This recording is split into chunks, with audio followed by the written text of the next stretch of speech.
Hi, and welcome. My name is Dylan Brandon, and I'll be the one showing you the ins and outs of the game The Labyrinth.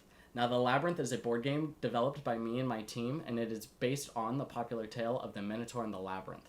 Helping me demo this game are my fellow devs, Alex, our designer, Donnell as our analysis documents manager, Logan as our concept and art manager, and Gabrielle as our prototype designer. Now, the very basics of this game.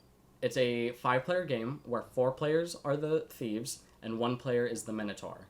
Now, the Minotaur is tasked with stopping all escape and making sure that no thieves steal his treasure.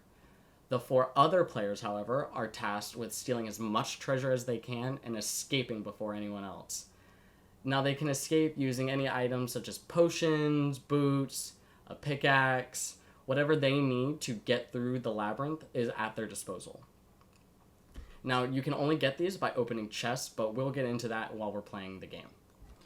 So now we have the first round of gameplay starting, and there's not too much to be done in the beginning stages of the round. But to begin, you're going to roll 2d6s, and this is going to determine how many squares you can move. Now, some players, they can get a starter card at the beginning of the game that allows them to move however many extra spaces are on the card per roll.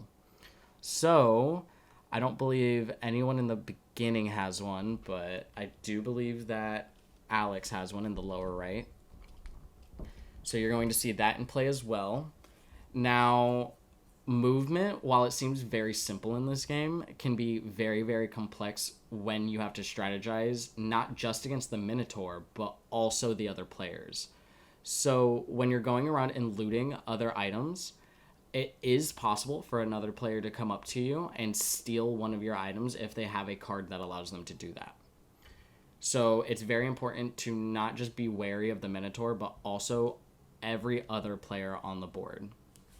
So the strategy dynamic is something to pay a lot of attention to, and the stealing dynamic is extra important. The scary thing, besides getting your item stolen, obviously, is the Minotaur being able to kill you.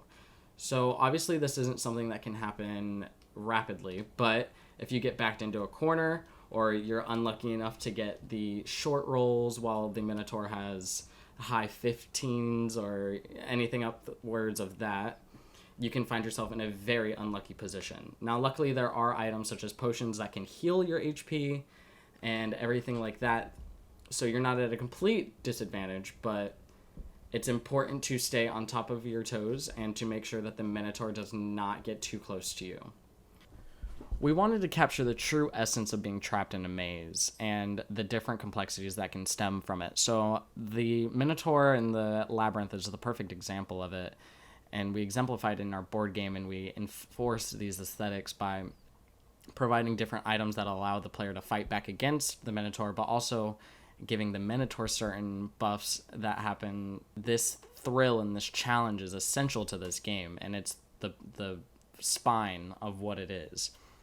So when talking about the Labyrinth, it's important to recognize it as a strategic, thrilling challenge where it's just as important to stay alive as it is to be wealthy. And I think that's a very interesting aesthetic to have to a game, and it's something new that I haven't seen much of anywhere else. I wanted to take this time to thank you for watching this video and following along as I explained the Labyrinth. If you have any questions or any concerns regarding the material, feel free to reach out to any of the people in the team. Once again, thank you so much, and have a great day.